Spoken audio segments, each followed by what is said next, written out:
높아지고 있거든요. 왜 그러냐면 사람들이 막연히 개인 면역이 높으면 코로나도 이길 수 있지 않을까 이렇게 생각을 해요. 맞기는 맞아요. 근데 이번 시간에는 그런 이런 면역들이 면역은 뭐고 면역은 질병이 어디쯤에 와 있는 것이고 그리고 내 면역은 어디쯤에 있는지 정확하게 체크하셔서 관리하는 그런 방법들을 이제 알려드리려고 제가 강의를 준비했습니다. 자, 여러분의 면역은 어디쯤에 있다고 생각하는지 한번 고민해 보시면 자, 면역에는 겁쟁이 면역이 있고 허약이 면역이 있고 바보 면역이 있어요. 건강 공부에 대해서 조금 공부를 하신 분들은 약간 감이 오실 수도 있어요. 겁쟁이 면역은 뭐고 허약이는 뭐고 바보는 뭘까? 감이 살짝 오실 수도 있어요. 강의 중간에 답이 나와요. 자, 그래서 면역이라 막연하게 생각했던 그런 것들에 대해서 정리를 해보면 네이버 그 지식 백과에도 이렇게 되어 있어요. 생체의 내부 환경이 외부 인자인 항원에 대하여 방어하는 현상. 중요한 단어는 방어라는 거죠. 방어. 그래서 방패, 갑옷이라고 생각하면 돼요. 내 몸에 입은 병원체로부터 내 몸을 방어해주는 방패나 갑옷을 눈에 보이지 않는 갑옷을 입었다라고 생각하면 돼요.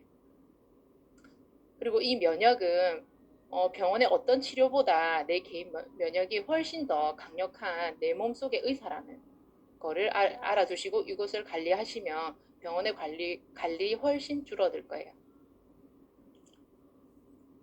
자, 다음으로 사람들은 면역을 뭐 높여야 된다 이렇게 말을 하는데 막연히 면역을 높이면 병을 이길 수 있다라고 생각을 하긴 해요. 그러면 아까 말했듯이 그 면역은 우리가 가진 질병에 어디쯤에 있는지 한번 확인을 해볼게요. 자, 질병에는 두 가지가 있어요. 비간염성 질병. 이거는 내 몸의 내부로부터 발생해서 다른 사람에게 옮기지 않아요. 그래서 이거는 사실은 자기 혼자 아프고 자기 혼자 치료하고 자기 혼자 뭐 살든지 죽든지 이렇게 되는 게 비감염성 질병이죠. 뭐 쉽게 말해서 당뇨라든지 고혈압이라든지 뭐 이런 암이라든지 이런 감염되지 않는 질병이거든요. 면역하고는 이게 코로나나 이런 바이러스성 감염은 이 비감염성 질병하고는 아무 상관이 없어요. 그러면 우리가 오늘 할 거는 감염성 질병인데요. 이것은 외부로부터 발생을 하는 거예요. 그래서 감염됨으로 이게 가장 중요한 말이거든요. 감염이 되기 때문에 면역이 중요하다. 남으로부터 옮김을 당하고 싶어요? 안 당하고 싶죠. 그래서 코로나 마스크 쓰고 다니고 손 씻고 기침할 때 손으로 가리고 하고 이렇게 하잖아요. 그리고 이제 감염에는 또 세균 감염이 있고 바이러스 감염이 있어요. 세균 감염은 항생제 치료가 가능하기 때문에 사실 뭐 자기가 그 항생제 내성이 있지 않는 이상에는 이건 쉽게 치료가 가능하고 바이러스 감염이 있죠. 이거는 항생제가 필요가 없어지지 않기 때문에 하지만 우리가 감기 바이러스에 항생제를 많이 써서 치료를 하는 현실이긴 하죠. 자, 바이러스는 뭐가 필요하냐면 숙주가 필요해요. 그래서 그 우리 연가시 영화 봐도 숙주가 누구예요? 그게 누구 사마귀. 그리고 이번에 코로나 바이러스도 숙주가 누구죠? 사람이죠, 사람. 바이러스의 최종 목적이 있어요. 바이러스의 아무도 대답을 못 하시니까 제가 묻고 답하고 오늘 계속 그렇게 하게 되겠네요. 바이러스의 최종 목적은 뭐냐면 뭘까요? 숙주를 죽이는 거? 숙주를 죽이면 안 돼요. 자기가 살 환경이 없어지잖아요. 바이러스의 최종 목적은 팬데믹이에요. 그래서 이번에 성공한 바이러스가 코로나죠. 그래서 치명률이 100%인 바이러스는 성공했다고 절대로 볼 수가 없죠. 왜냐면 숙주를 죽여버렸으니까. 자기가 이제 자기도 살 수가 없는 거예요. 그래서 바이러스의 최종 목적은 팬데믹인데 대유행, 치명률은 낮고 그 다음에 감염률은 높고 그래서 이렇게 계속 진화하는 것이 바이러스예요. 코로나는 또 변이도 엄청 성공한 변이가 있잖아요. 델타 바이러스. 이거는 대성공인 거죠. 안 죽어. 치명률은 낮고 감염률은 엄청 뛰어난 거예요. 뭐 30초만 접촉해도 감염이 된다고 하더라고요. 자, 그러면 이런 면역력들이 약해졌을 때 오는 대표적인 질병들이 있어요. 그게 이제 이 질병들 많이 가지고 계실 거예요. 이런 질병들. 만성 부비동염. 이거는 그냥 비염이 심해서 꽉 막히는 정도. 제가 예전에 젊었을 때, 제가 젊었다고 하니까 좀 이상한데, 제가 20대 때는 항상 만성 부비동염을 달고 다니면서 막 코가 꽉 막히고 이랬었거든요. 그게 다 면역이 약해서 그랬던 병이었던 것 같아요. 그 다음에 중이염, 폐렴, 호흡기 감염, 소화기계 감염, 설사와 토 자주 하시는 분들도 이런 면역이 약해서 소화기계 감염이 일어나서 이런 현상이 일어난다고 하더라고요. 그 다음에 폐혈증, 뇌수막염, 골수염, 피부 병변, 뭐 이거 나중에 하겠지만 다 곰팡이, 기생충 이런 것들도 개인 면역이 낮아서 그렇대요. 왜냐면 피부에 곰팡이균이 감염돼가지고 치료받아 보신 분 있죠. 그것도 피부에도 면역이 있는데 우리 피부는 약산성 환경이고 땀과 피지가 촘촘하게 박혀 있기 때문에 어떤 병원균이 들어갈 수 있는지가 잘 안 돼요. 근데 자기의 어떤 개인적인 원인으로 인해서 피부에 면역력이 떨어지면 곰팡이균에도 감염이 된다라는 거죠. 꿀 듣고 있어가지고. 네, 그래서 폐렴은 바이러스가 폐 조직을 좋아하는 게 있어가지고 이걸 죽이고 싶은데. 죽이고 싶어요.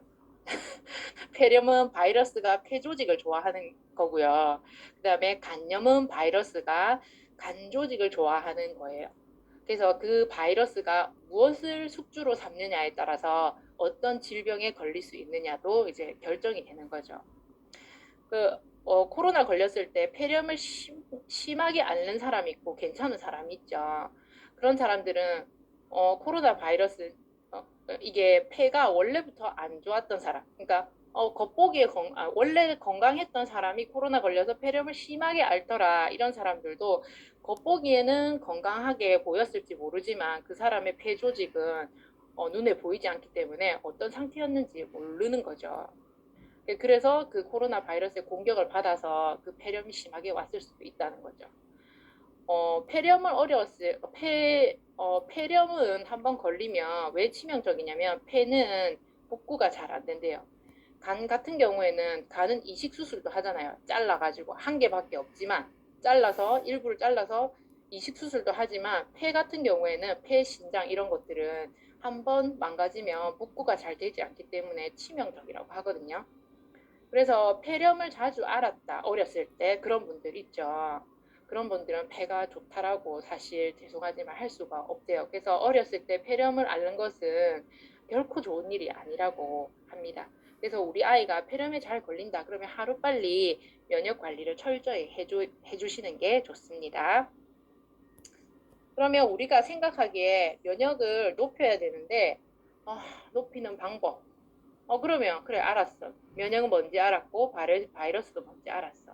그러면 높이는 방법은 뭐지? 이렇게 생각해 봤을 때 지금 다 아시는 수준에서 답이 다 있어요. 그리고 실제로 어떻게 하면 면역이 높이는지에 대해서 하겠지만 그 하는 방법도 우리가 이미 다 알고 있지만 실천 안 했던 것들이 대부분이거든요. 자, 이렇게 보시면 면역을 높이는 방법은 영양소, 그 다음에 쾌적한 공기, 그리고 물, 스트레스, 운동, 그 다음에 장 관리, 그리고 그 사람의 장 상태, 그리고 체중도 체지방이 많은 사람은 면역력이 높다라고 할 수가 없어요. 그리고 체온이 높으냐 낮으냐, 그리고 술 담배를 많이 하냐 안 하냐, 이거에 다 관련됐거든요. 그러면 이것을 관리하는 것이 면역을 높이는 거예요. 그러면 전문가들이 하나같이 다 얘기하는 것들이 뭐냐면 영양소가 엄청 중요하다 이렇게 얘기하고 나머지 것들도 이렇게 중요하지만 다 관리를 해야 되고, 예를 들어서 이것 중에서 나는 뭐가 부족하다, 영양소 잘 못 먹는다.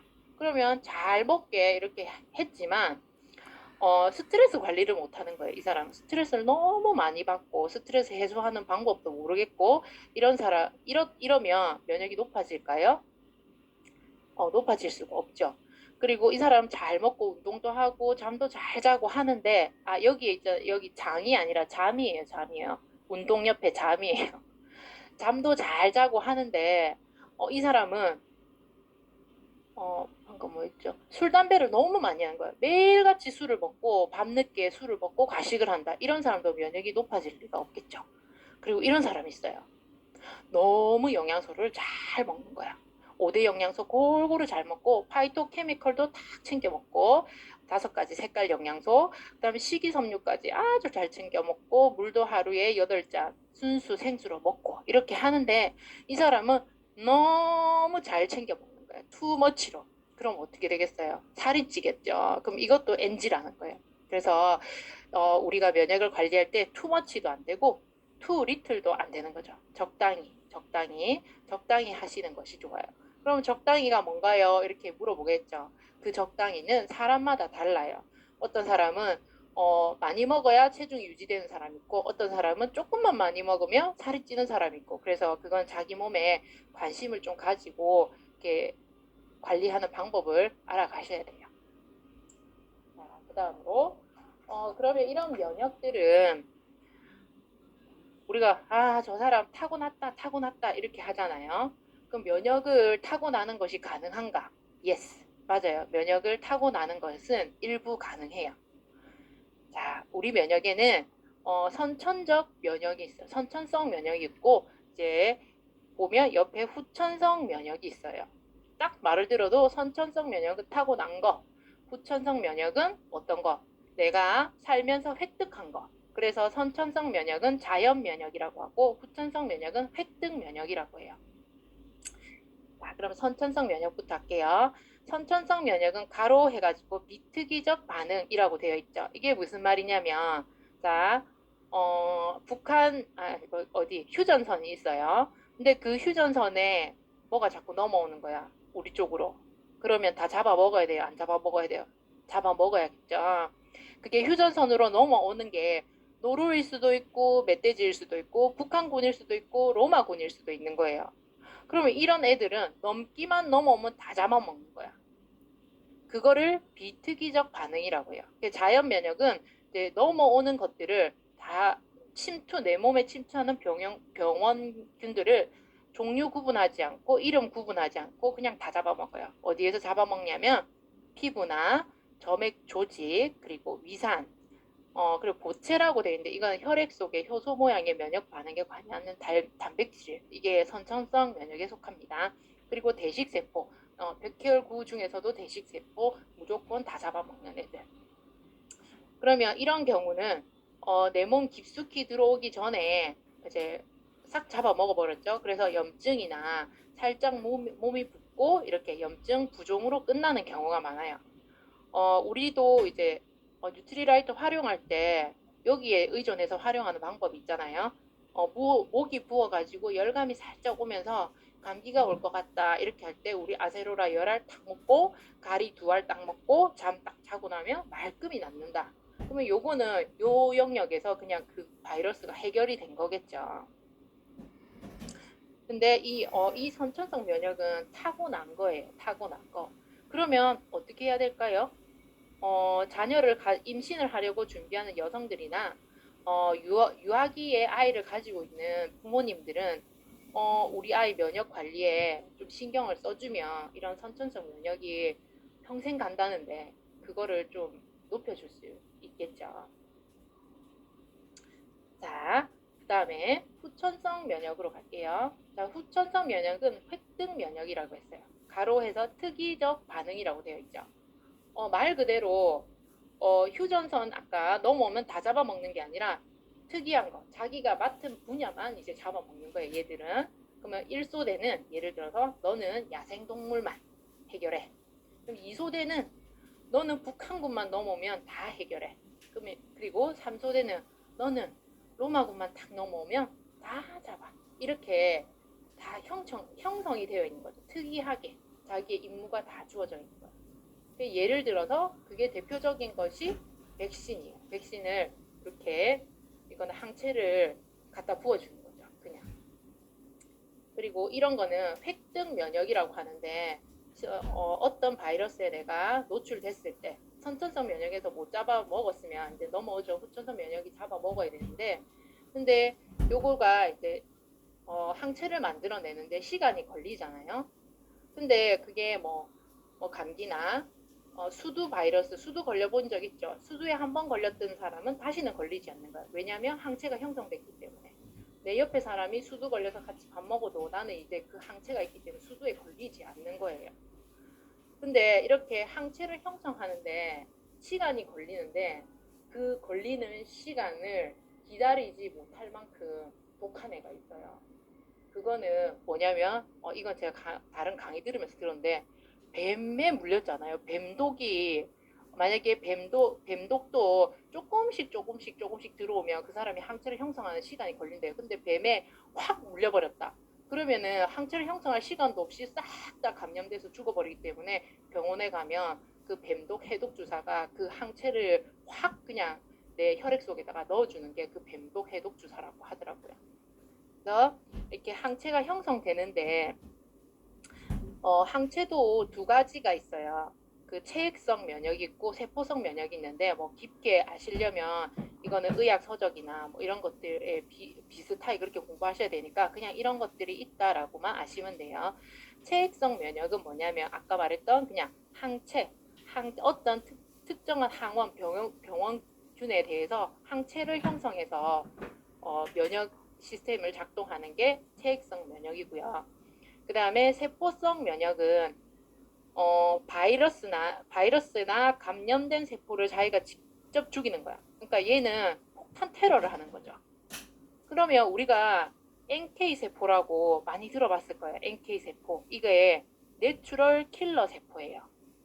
얘가 세포성 면역에 속하는데 바이러스나 감염된 세포를 직접 죽인다고 했죠. 자, 감염된 세포, 비정상이 아닌 세포. 우리 대표적인 세포가 있어요. 그게 암세포예요. 암세포. 그래서 NK세포가 우리 공부 조금 하신 분들은 알고 있어요. NK세포는 암세포를 직접 죽인다라고.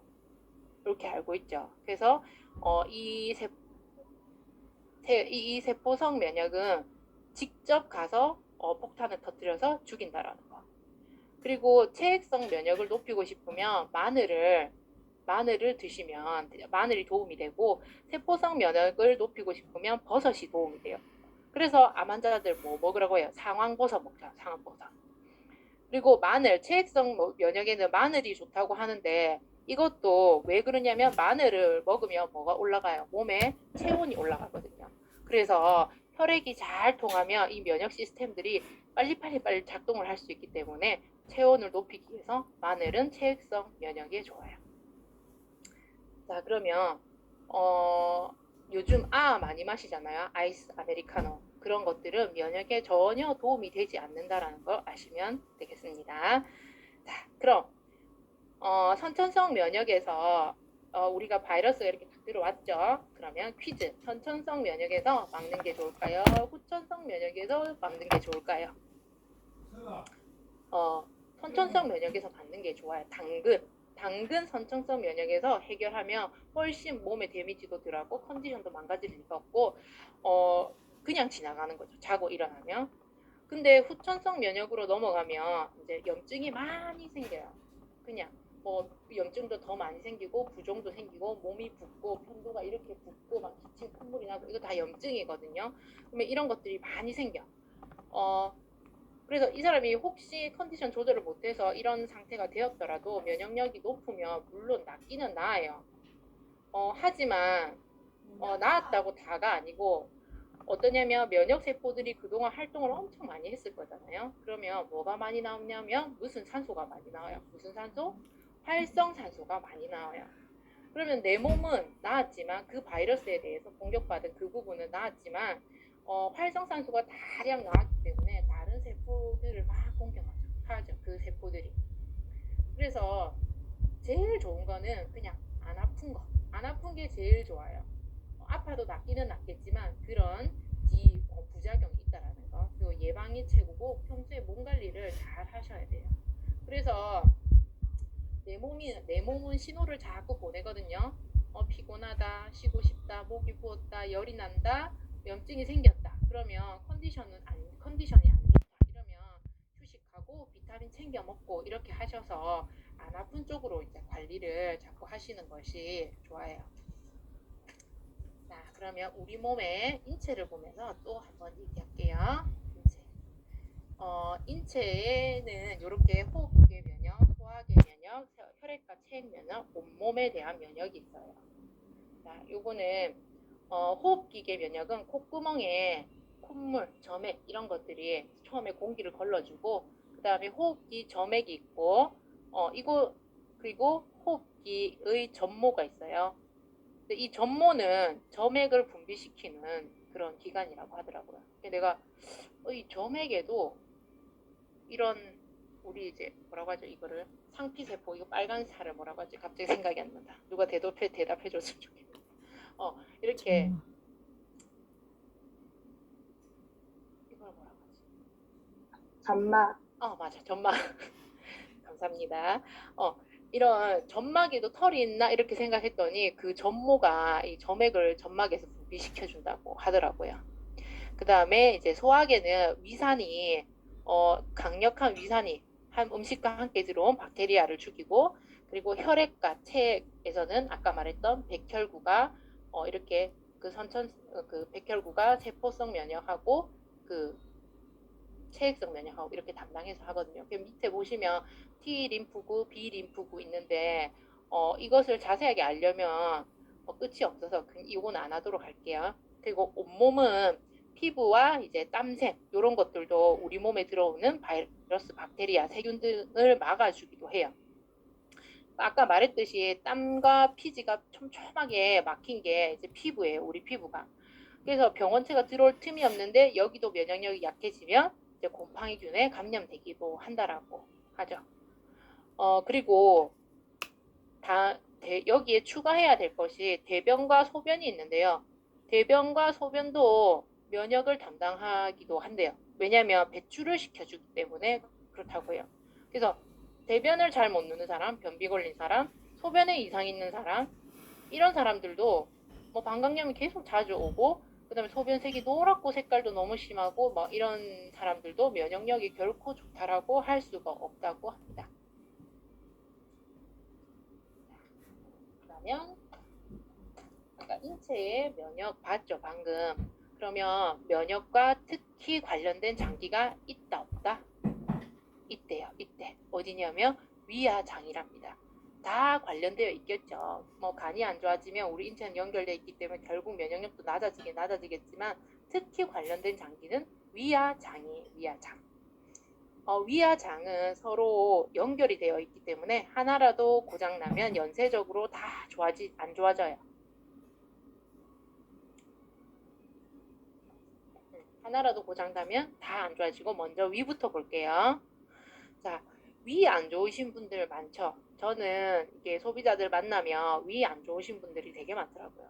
근데 그분들하고 공감대가 제가 엄청 많아요. 제가 위가 안 좋기 때문에. 그래서 이 위 관리는 평생 해야 돼요. 이거 100% 좋아지는 게 절대 없거든요. 그 위 안 좋으신 분들의 특징은 밥을 먹으면 소화가 안 된다, 더부룩하다, 배가 아프다 이렇게 하시는데 다 소화 효소가 부족하기 때문에 위가 안 좋아요. 그러면 이런 사람들이 위가 안 좋았던 세월이 오래되면 어떤 식으로 변하냐면 이제 생리 주기에 따라서 몸의 컨디션이 왔다 갔다 하거든요. 그리고 몸무게도 생리 주기에 따라서 왔다 갔다가 너무 심하게 널뛰는 거예요. 그러고 나서는 이제 이 사람들이 그 세월이 더 지나면 두통이 와요. 두통이. 요게 이 기전하고 똑같아요. 위가 안 좋으면 소화효소가 부족해서 위가 안 좋은 분들이 대부분이에요. 위산이 과다해서 나는 위가 안 좋다 이런 사람들은 잘 없어요. 그러면 소화효소가 부족한데 음식을 먹었어. 그러면 대사를 해야 되죠. 소화를 시켜야 되죠. 그러면 대사효소를 사용하는 거예요. 끌어다가. 오면 안 되는데. 그럼 대사 효소가 부족하니까 그럼 대사할 때는 호르몬을 갖다가 끌어가지고 또 사용하는 거야. 악순환이 계속 악순환의 연속이 되는 거예요. 그럼 호르몬이 부족하면 그럼 호르몬이 부족하게 되겠죠. 그렇게 되면 자율신경계 균형이 깨지면서 면역의 균형도 깨져요. 이 기전이 딱 맞아요. 위 안 좋으신 분들은 위가 안 좋다가 그 다음에 그 생리 주기로 몸이 너무 컨디션이 널뛰듯이 하다가 그러다가 순환이 안 되니까 호르몬이 부족하니까 몸에 순환이 안 되죠. 그러니까 두통이 오는 거예요. 저도 그 과정을 다 했거든요. 다 똑같더라고요. 그리고 위는 한의학에서 오장육부라고 해가지고 오장에 그 비장이라는 게 있거든요. 그 비장과 연결된 기관이 위예요. 그 비장이 바로 하는 역할이 면역을 담당하는 역할이거든요. 위 뒤에서. 그래서 위가 안 좋으면 비장이 안 좋다. 면역이 안 좋다. 이렇게 한의학에서는 그렇게 얘기하고 있어요. 실제로도 그런 사례들도 제가 많이 봤어요. 사람들 만나면서. 그리고 장입니다. 장은 면역세포의 70% 이상이 장에 존재해요.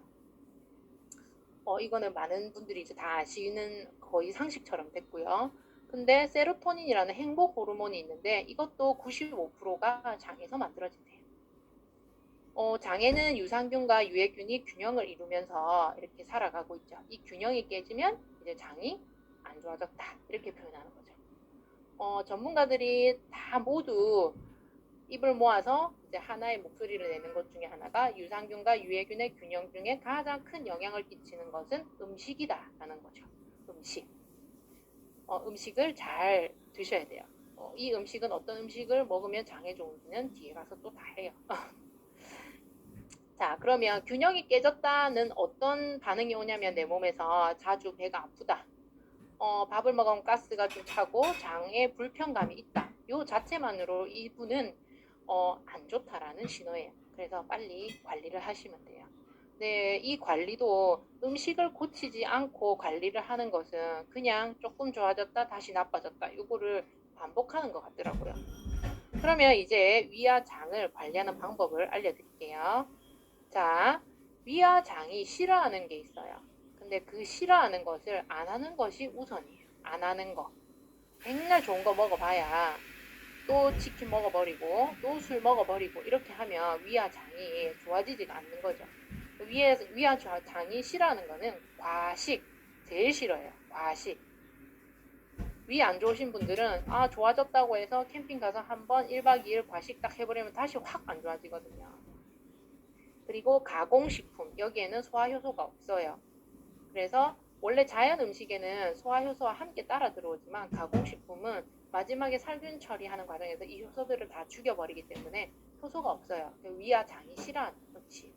그리고 혈당이 높은 음식도 위와 장이 싫어요. 대표적인 거 빵순이들 많죠. 빵을 줄이셔야 됩니다. 현대인이 면역력이 낮은 이유가 탄수화물 의존도가 점점점 높아지기 때문인 경우도 있어요. 그러면은 근육이 떨어지면서 내장 지방이 나오고 당연히 그러니까 면역이 떨어질 수밖에 없겠죠. 그러면 이제 그 다음에 이것을 끊고 위와 장이 좋아하는 것을 이제 넣어주면 돼요. 위와 장이 가장 좋아하는 것은 소식하고 절식하는 거예요.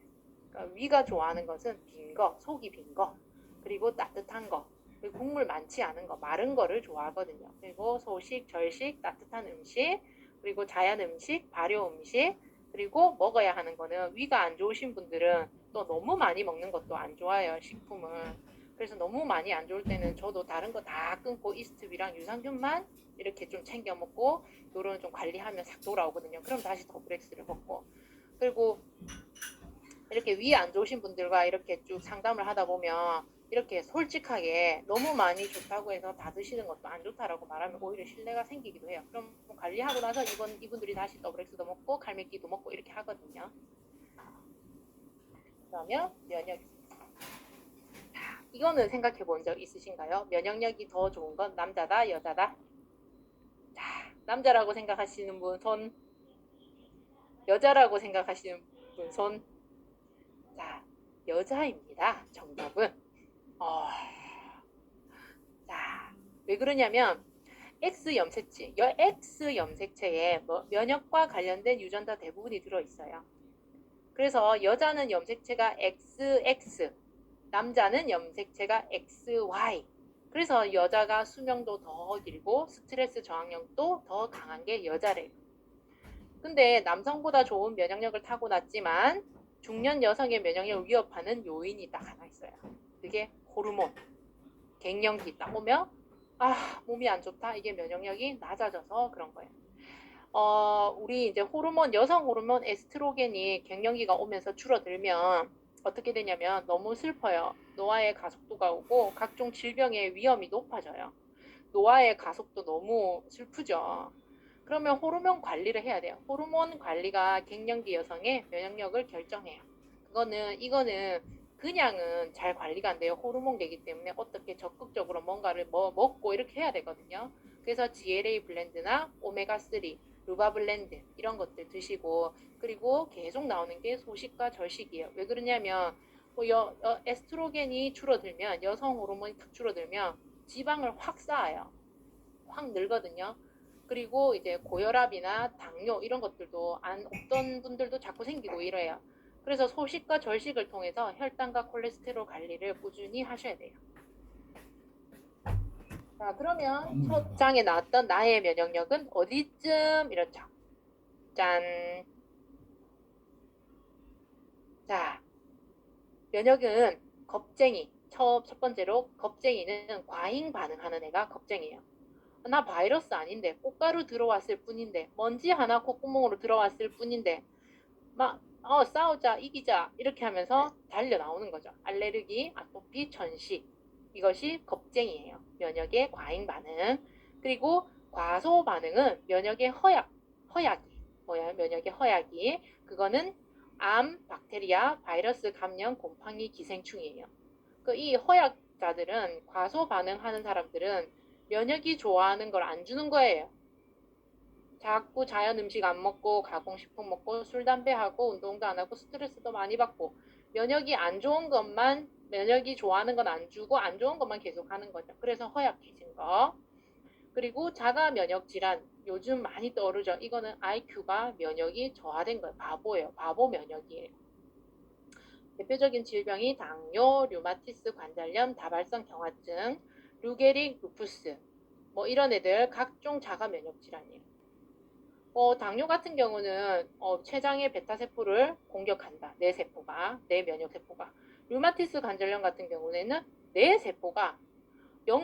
면역세포가 내 연골세포를 공격하는 거야. 이런 질병이 있으신 분들은 면역관리를 다시 처음부터 하셔야 돼요. 내가 지금 어디쯤에 계신가요? 저는 겁쟁이에 있는 사람들 되게 많이 봤어요. 맞죠? 요즘 사람들 겁쟁이 많죠?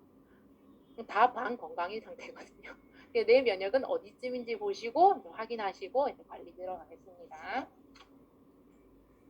면역이 좋아지게 하는 방법. 사실 아까 말했듯이 관리는 별거 없어요. 실천을 안 할 뿐이에요. 자, 면역이 좋아지게 하는 방법 쭉 나열해 볼게요. 자, 여기서 다 아시죠? 아시겠죠? 근데 이 중에서 특히 노인분들이 가장 부족한 부분이 있어요. 무엇인지 아시는 분? 대답도 내가 해야 되죠. 노인분들이 여기 제가 시니어 분들, 노인이라고 하지 않겠습니다. 시니어 분들 많이 공감하실 거예요. 시니어 분들이 가장 면역이 좋아지게 하는 방법 중에 부족한 것은 수분입니다. 나이가 들면 물이 안 땡기죠. 그것이 면역력을 낮추는 원인이 될 수도 있어요. 자, 나이 들면 노인 냄새 난다 하는데 노인 냄새 자체가 수분 부족의 증거예요. 자, 물이 부족하면 우리가 대소변으로 내보내야 할 물을 자꾸 다시 재사용해요. 그러다가 또 더 물을 안 주는 거야. 그러면 더 부족하면 어디에서 또 갔다가 이거 수분을 보충하냐면 척수액에서 이거를 갖다가 수분을 보충해요. 이 척수액이 몸을 돌면서 나는 냄새가 노인 냄새거든요. 그래서 나한테 냄새가 조금 나네, 나이가 들어가면서 이런 분들은 우리 그 GNH 리프레시 바리젤로 깨끗이 샤워를 하시고 물을 좀 드시면 그 냄새가 말끔히 사라지실 거예요. 이건 진짜 저희 엄마도 나이가 74세 되셨는데 노인 냄새 하나도 안 나요. 집에 가도 그런 냄새 하나도 안 나거든요. 100% 제품 애용하시면서 물 항상 이스프링 물 떠다가 다니시면서 드시고 이러니까 그런 냄새가 안 나요. 그리고 이제 그러면 첫 번째 수면부터 할게요. 수면은 12시 이전에 주무시고 7시간에서 8시간 자는 것이 중요해요. 우리 모든 호르몬과 효소는 호르몬은 언제 만들어지냐면 밤에 잘 때 만들어지거든요. 그리고 멜라토닌에 숨겨진 효과가 있어요. 자, 멜라토닌은 뭐 하는 호르몬이라고 알고 있냐면 잠을 유도하는 호르몬이라고 알고 있어요, 우리가. 근데 이 멜라토닌도 언제 나오냐면 잠을 유도해서 잠을 잘 때 나와요.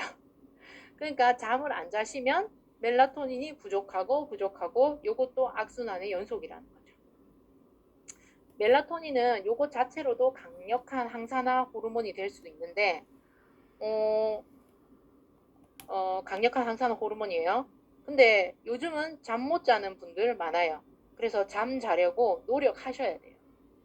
그러니까 내가 핸드폰 본다고 잠을 안 자지. 그게 아니고 진짜 누워도 잠이 안 오는 분들 많거든요. 저도 그래요, 사실.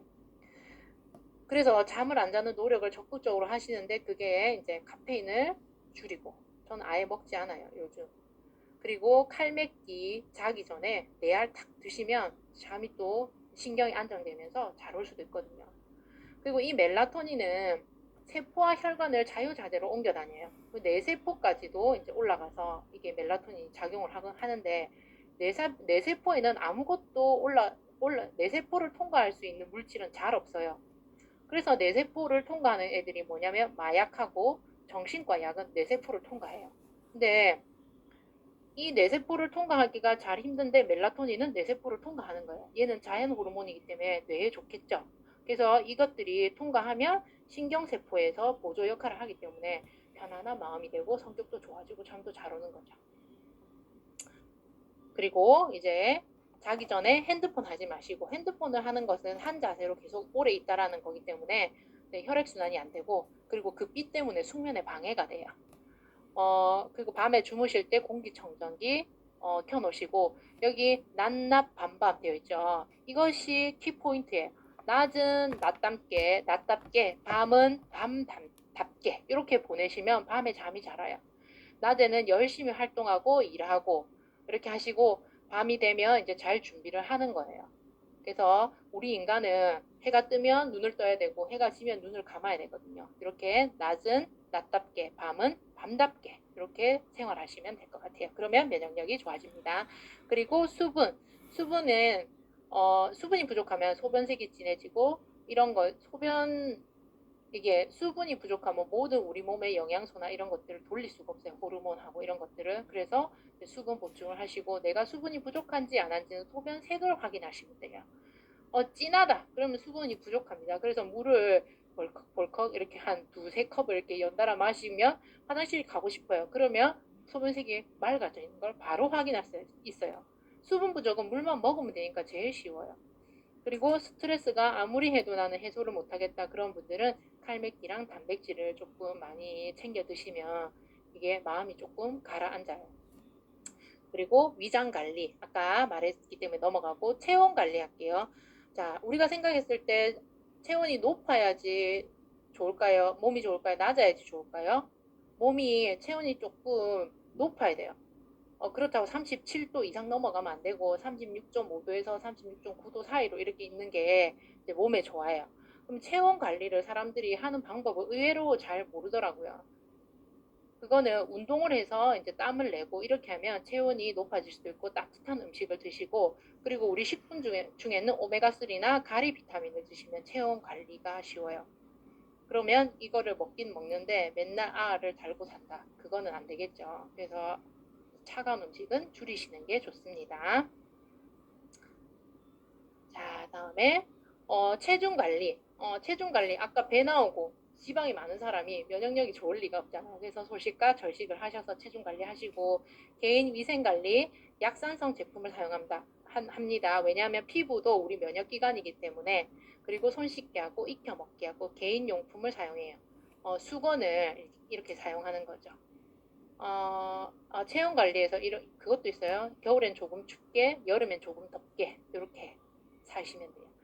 그리고 영양 상태는 요즘 사람들이 간편식, 냉동식, 인스턴트 음식, 배달 음식 이런 거 엄청 많이 시켜 먹어요. 저도 좀 먹거든요. 근데 이런 것들이 영양 결핍을 초래하고 독소를 주입하는 그런 이제 유입시키는 그런 행동이라고 합니다. 영양 상태는 뒤에 이렇게 조금 더 자세히 할게요.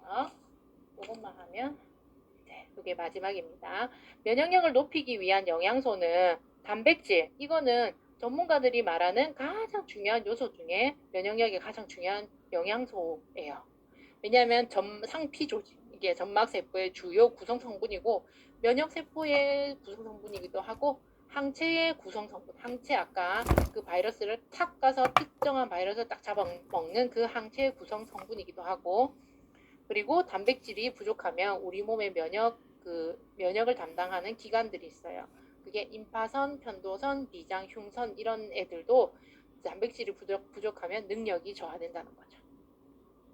그 다음 이제 비타민하고 이제 미네랄들이 이렇게 나와요. 비타민 A는 점막, 아까 콧구멍, 입, 그 다음에 폐, 신장 이런 애들의 이제 점막, 말랑말랑한 살 있잖아, 빨간 살. 거기에 이제 그쪽 건강에 도움이 됩니다.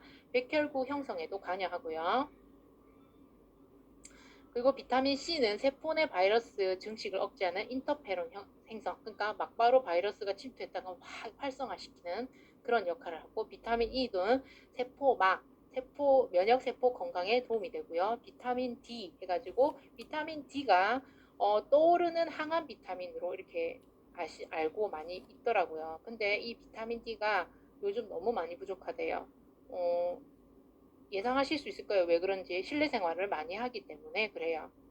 근데 자연식품에서는 유일하게 비타민 D를 우리가 섭취하는 수 있는 방법이 거의 이제 버섯이 가장 많다라고 하더라고요. 근데 아까도 얘기했잖아요. 버섯이 암에 좋다고. 그래서 버섯은 암에 좋고 이 비타민 D도 풍부하다라는 거. 그래서 우리 비타민 D도 어디에서 왔냐면 버섯에서 추출한 비타민 D잖아요. 우리 것도 뉴트리라이트 것도. 그리고 좋은 방법 중에 하나가 하루 15분 햇빛 쐬는 것도 좋습니다. 그리고 오메가3는 백혈구 활성화, 그리고 염증을 억제하고 아까 체온을 올리는 데도 도움이 된다고 했죠. 그리고 미네랄은 철분, 구리, 아연, 셀레늄이 이 면역 중에서도 가장 미네랄 뭐 다 풍부하면 좋겠지만 그 중에서도 가장 중요한 애들.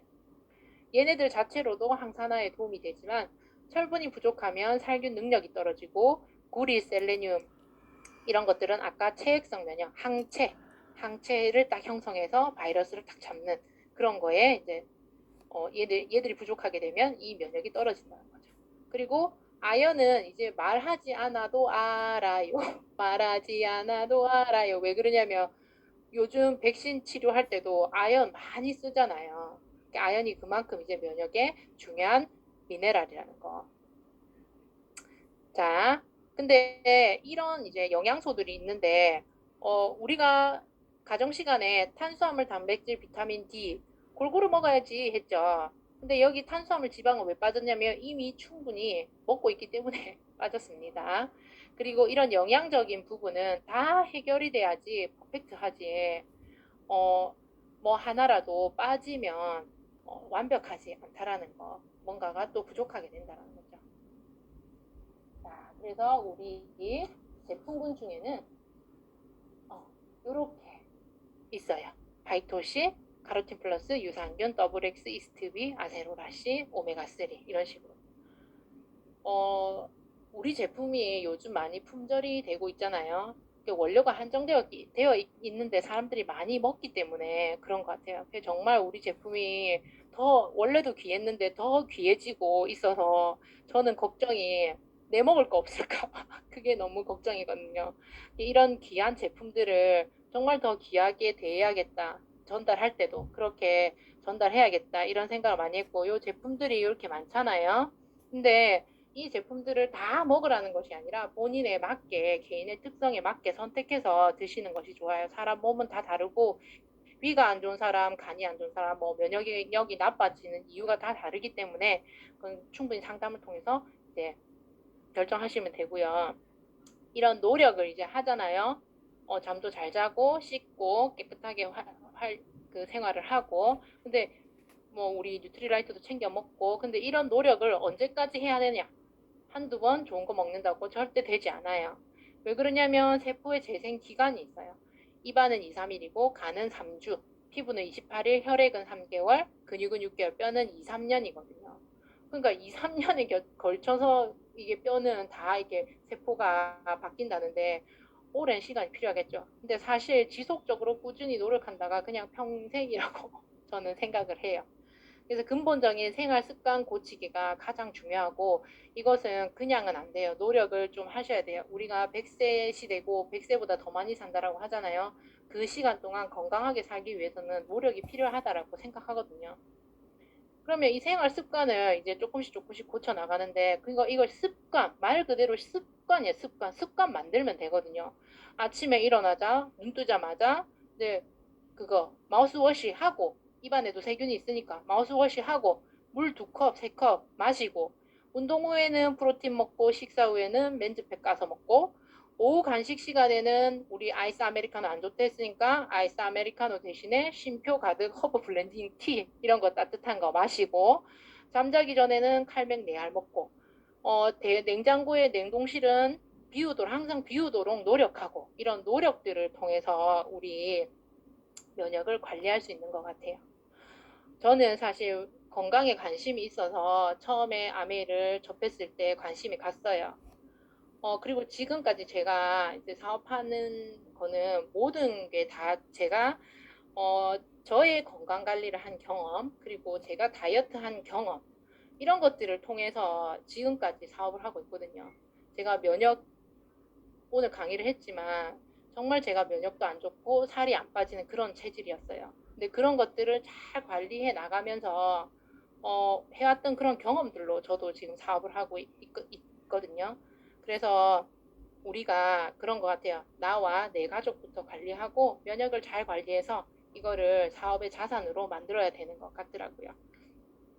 자, 저의 강의는 오늘 여기까지고 질문은 받지 않도록 하겠습니다. 이상입니다.